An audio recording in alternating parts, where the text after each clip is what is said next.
Marcus Jenkins yawned as he drove his old blue Honda through the quiet streets of Westfield. The digital clock on his dashboard read 11:47 p.m. The 21-year-old computer science major had spent the last 6 hours in the university library, working on code for his advanced encryption class project. His eyes burned from staring at screens all day, and all he wanted now was his bed. The flash of red and blue lights in his rearview mirror jolted him fully awake. Marcus checked his speedometer. He was going exactly at the limit. He sighed and pulled over, already feeling the familiar knot of anxiety form in his stomach. "Third time this month," he muttered, placing both hands on the steering wheel where they could be seen. Two officers approached, one on each side of his car. The taller one, whose nameplate read Officer Dawson, shined a flashlight directly into Marcus's face. "License and registration," Dawson demanded, his tone clipped and harsh. Marcus nodded. "Yes, sir, I'm going to reach for my wallet now." He moved slowly, pulling out his driver's license and the car registration from the glove compartment. The second officer, a stocky man with Miller on his badge, was peering through the passenger window, his flashlight beam scanning the interior of the car. "Were you coming from this late?" Dawson asked, taking the documents. "The university library, sir. I'm a student at Tech State, just finished studying." Officer Miller's light lingered on the laptop bag on the passenger seat. "What's in the bag?" "Just my computer, sir, for school." Dawson hadn't even looked at Marcus's license yet. "Step out of the vehicle, please." "May I ask why? I haven't done anything wrong," Marcus said, trying to keep his voice steady. "Step out of the vehicle now," Dawson repeated, his hand moving to rest on his holster. Marcus slowly got out, the cool night air hitting his face. He stood nearly 6 feet tall but made himself smaller, hunching his shoulders slightly, a habit he'd developed during these encounters. "Turn around, hands on the car," Miller ordered.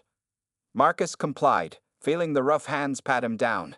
He closed his eyes briefly, counting silently to 10 to stay calm. "What are you really doing out here?" Dawson asked, still holding Marcus's license. "This is the third time we've seen you in this neighborhood this month."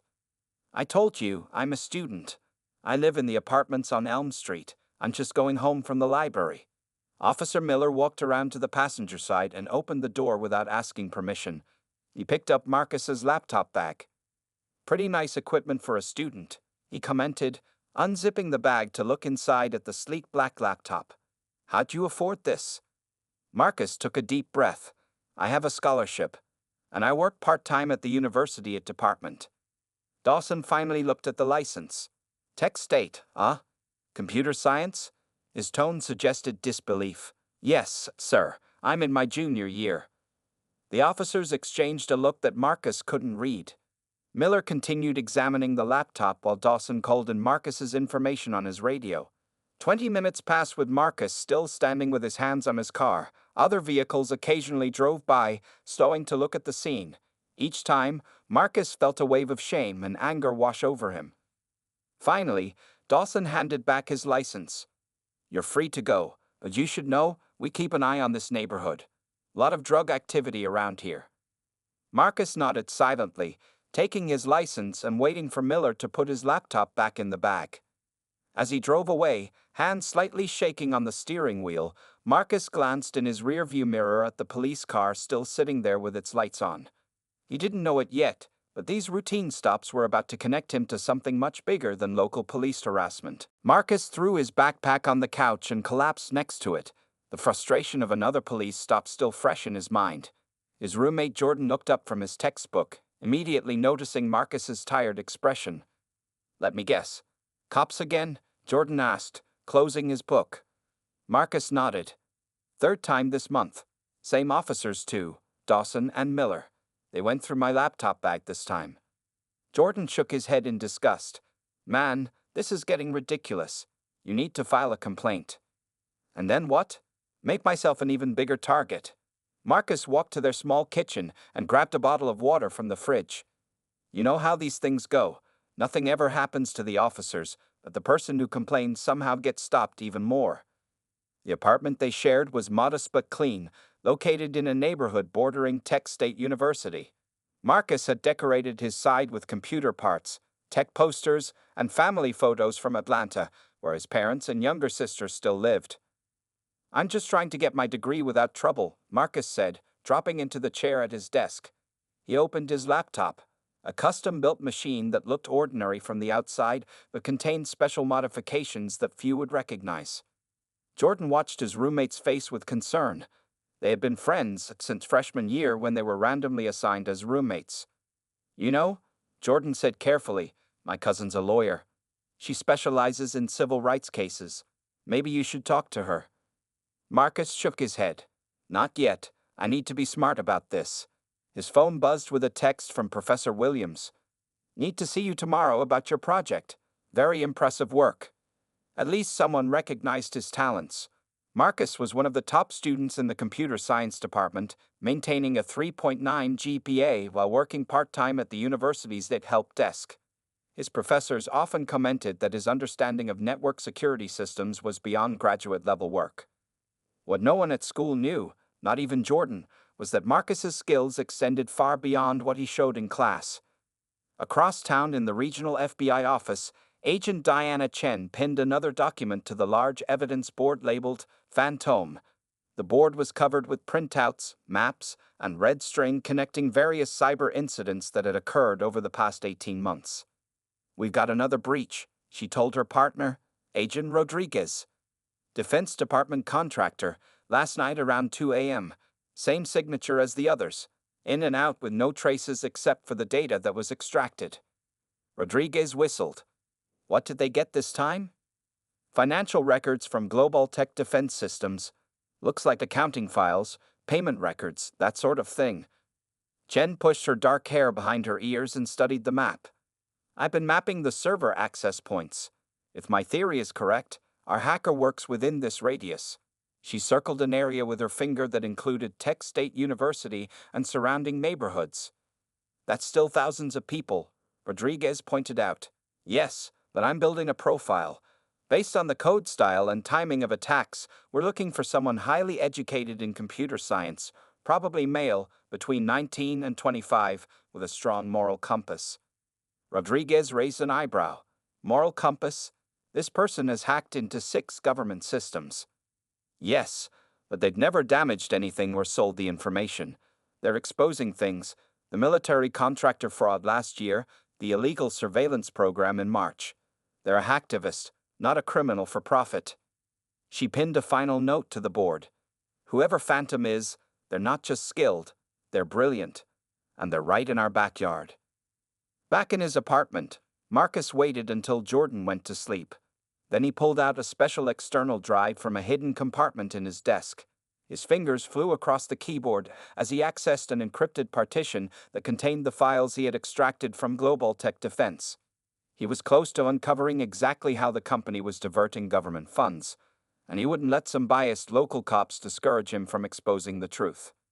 What Marcus didn't realize was that both the police and the FBI were circling closer to him for entirely different reasons. Marcus sat in his advanced network security class, trying to focus on Professor Williams' lecture about firewall vulnerabilities.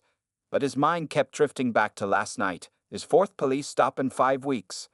This time, the officers had made him stand in the cold for 45 minutes while they searched his car completely. They'd emptied his backpack onto the street, flipped through every notebook, and questioned why he had 3 different USB drives. Nobody needs this many unless they're up to something, Officer Dawson had said with a smirk. Mr. Jenkins, did you hear the question? Marcus snapped back to attention. The entire class was looking at him. I'm sorry, Professor. Could you repeat it? Professor Williams frowned. I asked if you could explain why the approach on slide 27 might fail against a determined attacker. Marcus straightened in his chair and quickly scanned the slide. The system assumes attackers will follow predictable patterns, but a skilled hacker would use random timing and multiple entry points to avoid detection algorithms. The professor nodded, satisfied. Precisely. As always, Mr. Jenkins sees the vulnerabilities others miss. After class, Marcus stayed behind as requested. Professor Williams closed the door to ensure privacy. Your midterm project on encryption methods was exceptional, he said. In fact, it's beyond what I've seen from most graduate students. Have you considered applying for our master's program? Thank you, sir. I'm thinking about it. The professor studied Marcus's face. You seem distracted lately. Everything okay? Marcus hesitated. Professor Williams was one of the few faculty members who had always treated him with respect. Just some trouble with local police. Nothing I can't handle. What kind of trouble? The professor's tone grew concerned. They keep stopping me, searching my car, questioning where I get my equipment. It's getting old. Professor Williams frowned. That's unacceptable. Have you documented these incidents? Not really. What's the point? The point, Williams said firmly, is creating a record. Without evidence, it's your word against theirs. Marcus nodded slowly. Maybe you're right. That evening, Marcus installed a new app on his phone that would automatically record when activated and upload the audio to a secure cloud server. He also created a detailed log of his previous encounters, noting dates, officer names, and what had happened each time. Jordan watched him work. Finally taking action, huh? Just being smart, Marcus replied. Like you said, I need evidence. What Marcus didn't tell Jordan was that he had also noticed unmarked vehicles parked near their apartment building twice this week. His instincts told him something bigger was happening. At the FBI office, Agent Chen added new information to her Phantom investigation board. The pattern is getting clearer, she told Rodriguez. Phantom only targets organizations with something to hide. The data from Global Tech shows they've been overcharging the government by millions and possibly paying bribes to secure contracts. So our hacker is some kind of digital vigilant? Rodriguez asked. Exactly. And I've narrowed down the search radius. She circled a smaller area on the map that included Tech State University and just a few surrounding neighborhoods. Based on server access times and digital footprints, Phantom operates primarily from this zone. That's still hundreds of potential suspects. Chen smiled. Yes, but I've also analyzed the code style. Our hacker has formal computer science training, but adds creative touches that suggest young, brilliant, and self-taught in advanced techniques. I've requested a list of top computer science students from Tech State. Good work, Rodriguez said. By the way, the local police have increased patrols in that area. Apparently, they're looking for some drug operation they think is running through the university. Chen frowned. Have they shared any information with us? No, they're running their own show. You know how territorial the Westfield PD can be. Well, let's hope they don't mess up our investigation, Chen said. I'm close to identifying Phantom. I can feel it. Late that night, Marcus made a decision.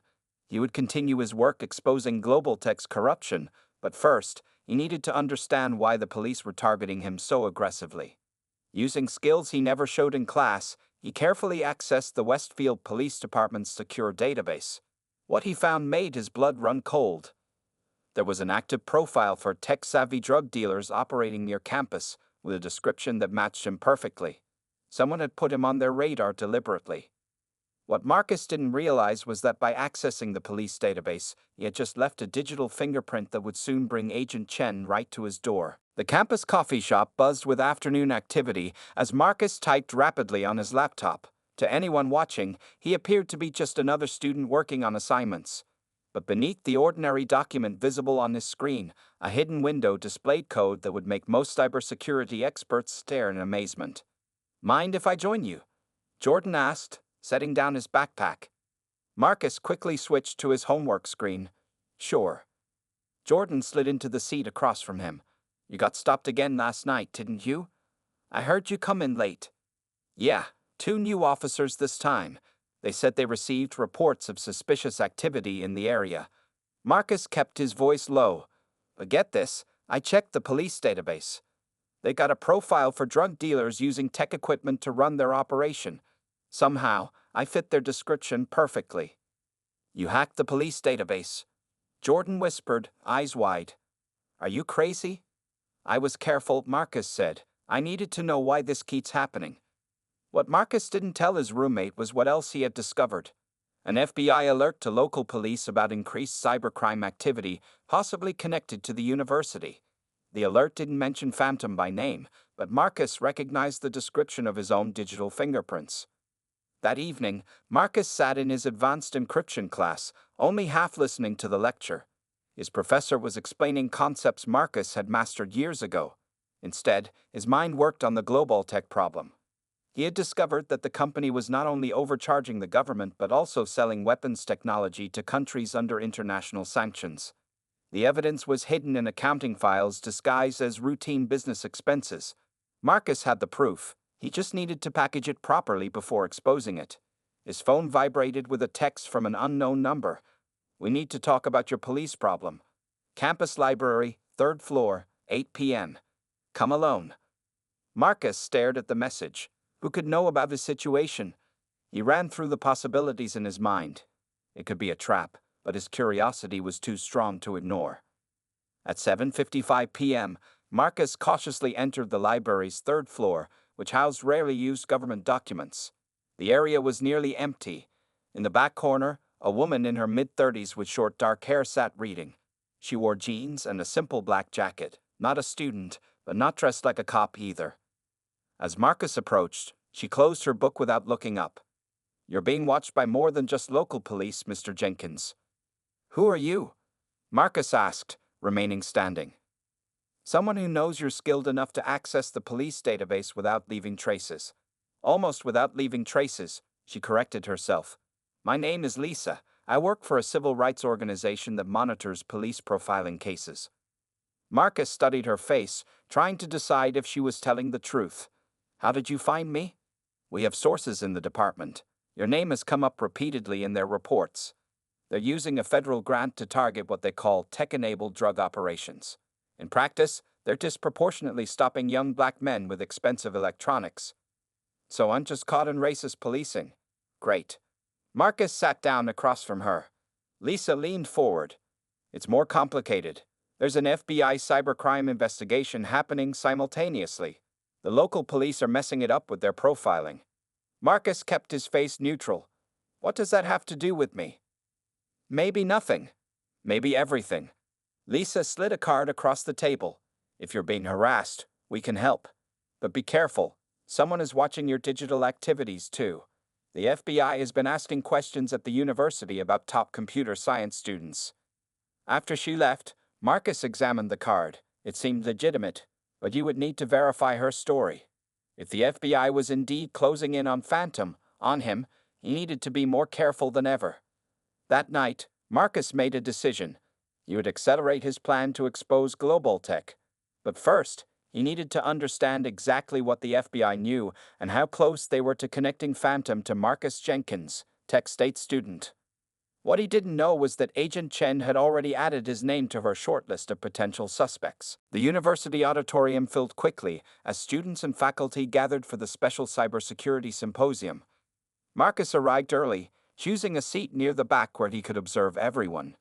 The event had been announced just 2 days ago, a presentation by FBI cybercrime specialists about current digital threats. Professor Williams spotted Marcus and walked over. "Glad you could make it. I think you'll find this particularly interesting." "Is attendance mandatory?" Marcus asked, trying to sound casual. "Not officially, but I'd consider it required for my top students." The professor lowered his voice. "The FBI agents specifically asked about our advanced security courses. They're recruiting." Marcus nodded, his heart beating faster. Was this a trap, or just a coincidence? At exactly 3:00 p.m., the department head introduced the speakers. Agent Diana Chen and Agent Carlos Rodriguez from the FBI's Cybercrime Division. Marcus studied Agent Chen as she walked to the podium.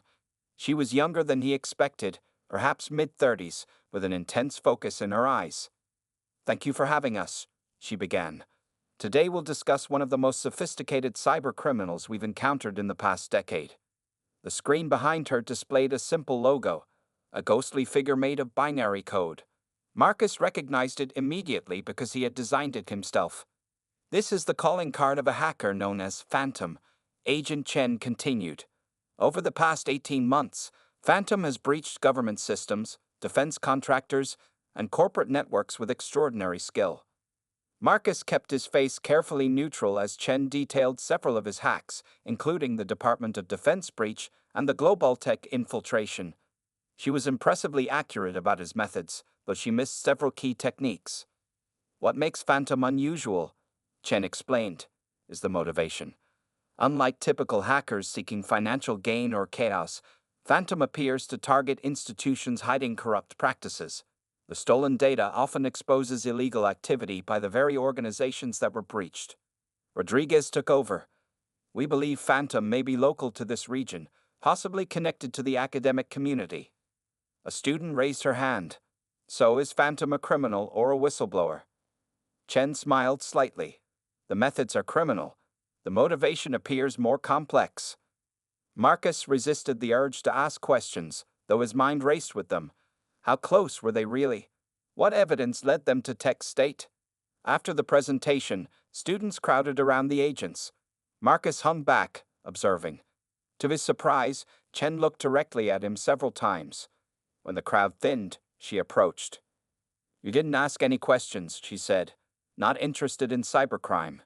I found it fascinating, Marcus replied carefully. Just taking it all in. Professor Williams says you're one of his top students. We're always looking for talented people at the Bureau. I'm not sure I'm FBI material, Marcus said with a small smile. You might be surprised what we look for, Chen replied, handing him a card. Technical skills can be taught. Creative thinking is harder to find. As they talked, Marcus noticed officers Dawson and Miller entering the auditorium. They scanned the room until they spotted him talking with Agent Chen. Excuse me, Officer Dawson said, interrupting them. We need to speak with this young man.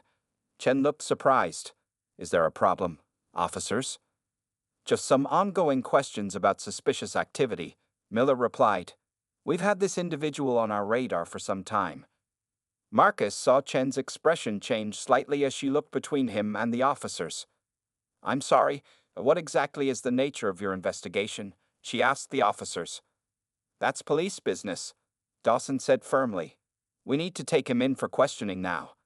Marcus felt his carefully constructed worlds beginning to collide as Agent Chen's gaze sharpened with sudden interest. She studied his face more carefully now, as if seeing him in a new light. I'm sure whatever questions you have can wait until after our recruitment session, Chen said to the officers. Mr. Jenkins and I were in the middle of an important conversation. But Dawson already had his hand on Marcus's arm. This won't wait. Let's go, son. As they led him away, Marcus caught a final glimpse of Agent Chen. She was already on her phone, her eyes never leaving him as the doors closed behind them. The police station's interrogation room was deliberately uncomfortable. Hard metal chair, bright overhead lights, and a temperature set just low enough to make Marcus shiver. He had been sitting there for 45 minutes with no one coming in. His backpack and laptop had been taken when they arrived. Finally, the door opened. Officers Dawson and Miller entered, followed by their sergeant, a heavy-set man with a buzz cut who introduced himself as Sergeant Brooks. So, Marcus Jenkins, Brooks said, dropping a folder on the table. Tech State student by day, but what exactly are you up to at night? Studying, mostly, Marcus answered calmly. Sometimes I work late at the university at help desk. Dawson snorted. With the kind of equipment you carry around, nobody needs that kind of setup to reset passwords. Marcus kept his expression neutral. I'm a computer science major specializing in network security. My equipment is for my coursework. Miller circled behind him. We've been watching you for weeks. Always out late, fancy computer gear, meeting with strangers in the library. That was a study group, Marcus lied, thinking about his meeting with Lisa. Brooks leaned forward. Let's cut to the chase. We know there's a sophisticated operation running through campus, high-level tech being used to coordinate drug distribution across state lines. Marcus almost laughed but caught himself. And you think I'm involved because I own a laptop and I'm out at night. Your professor says you have skills beyond graduate level, Brooks said, exactly the profile we're looking for. The profile of a drug dealer. Marcus shook his head. I have a 3.9 GPA. I work at the university. I've never even had a parking ticket. Then explain why you keep driving through known distribution areas, Dawson challenged. Because I live there. The route from campus to my apartment goes through those neighborhoods. Outside the interrogation room, Agent Chen watched through the one-way glass. She had followed them to the station after making a quick call to her supervisor. They've had him on a drug investigation? Rodriguez asked, joining her. Apparently. though their evidence seems to be that he's black, owns a good computer, and studies late. Chen's voice was tight with controlled anger. Inside the room, the questioning continued. Where'd you get the money for your equipment? Miller demanded. That custom laptop you carry costs thousands. I have a full scholarship that includes a technology stipend, plus my campus job, Marcus explained, growing increasingly frustrated. All of which you could verify if you actually investigated instead of just harassing me. Brooks nodded to Miller, who left the room. A minute later, he returned with Marcus's laptop. Let's see what you're hiding on here, Brooks said. Marcus tensed. You need a warrant to search my computer. Not when it's evidence in an ongoing investigation, Dawson countered. Marcus knew they were bluffing, but he also knew arguing would only make things worse. His laptop was protected by multiple layers of encryption. Even if they managed to get past his login, they wouldn't find anything incriminating, unless they accidentally triggered his security protocols. Miller opened the laptop and hit the power button. What's the password?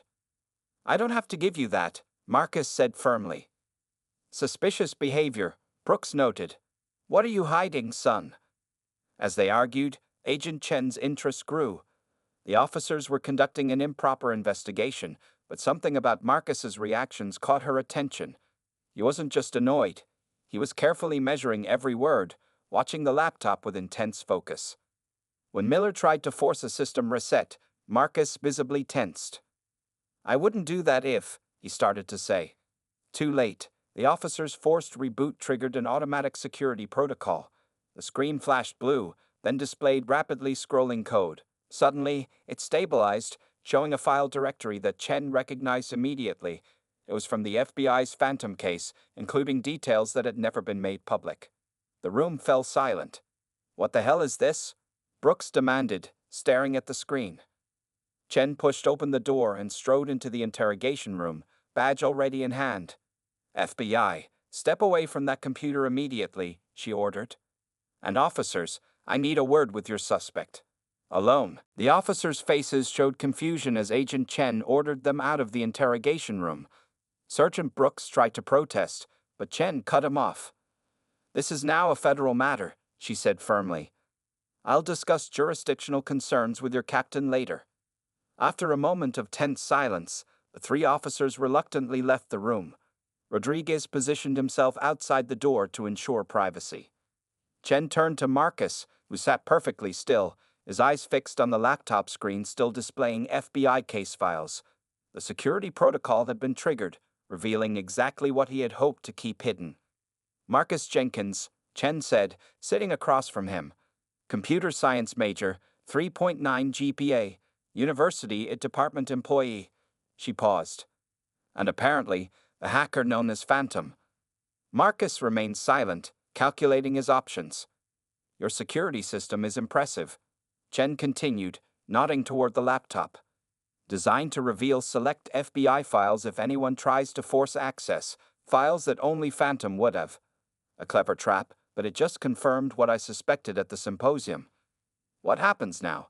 Marcus finally asked, his voice steady despite his racing heart. Chen studied him. That depends. Why don't you tell me how a brilliant student with a promising future became the FBI's most wanted cybercriminal? Marcus looked directly at her. Why don't you tell me how the FBI can investigate corporate corruption but never seem to stop it? So that's your justification? Vigilant justice? Marcus leaned forward. I discovered Global Tech was selling weapons technology to sanctioned countries while overcharging our government by millions. I found evidence that Medicor was hiding data about dangerous side effects of their drugs. Did you know about those things before I exposed them? Chen's expression remained professional, but something flickered in her eyes.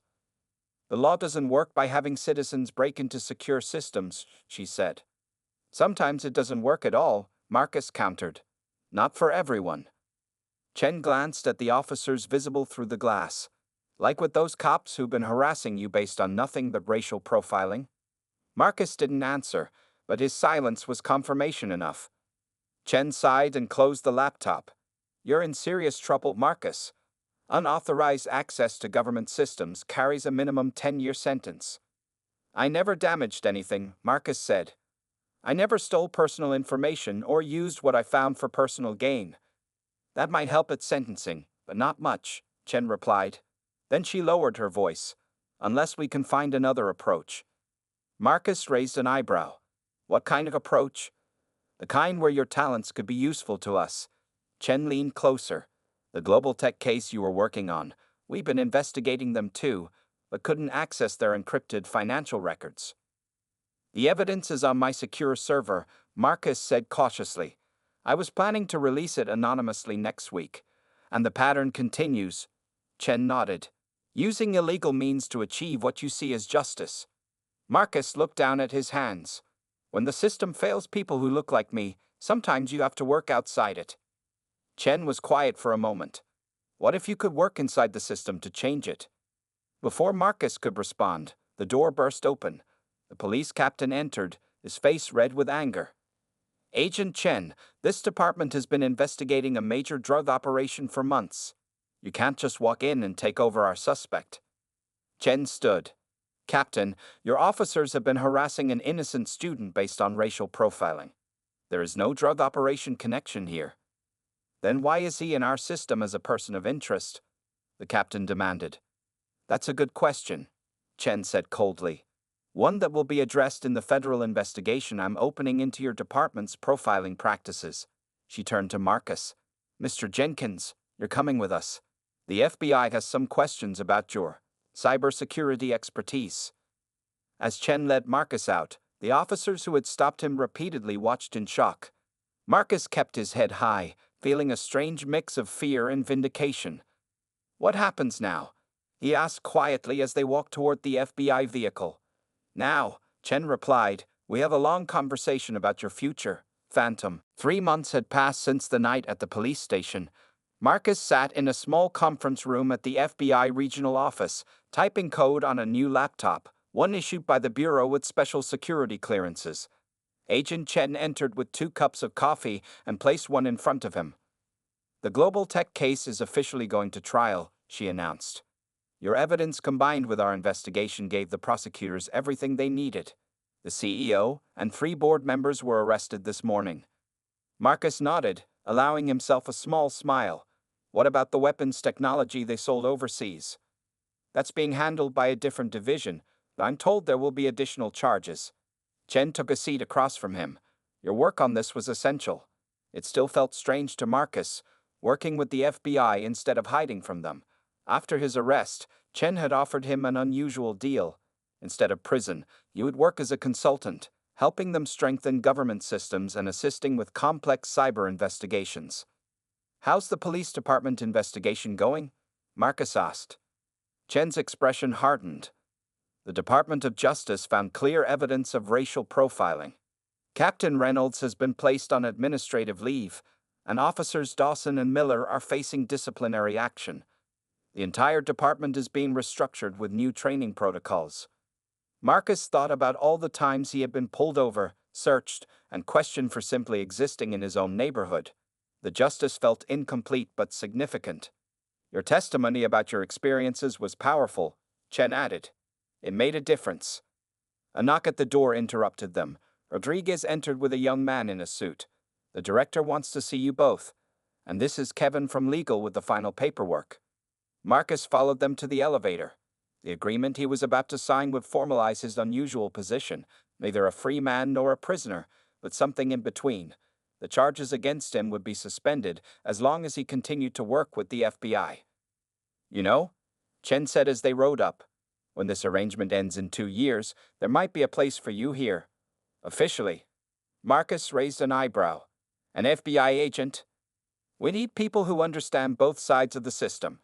People who want to change things from within. The director was waiting for them in his office. After reviewing the agreement, he looked at Marcus seriously.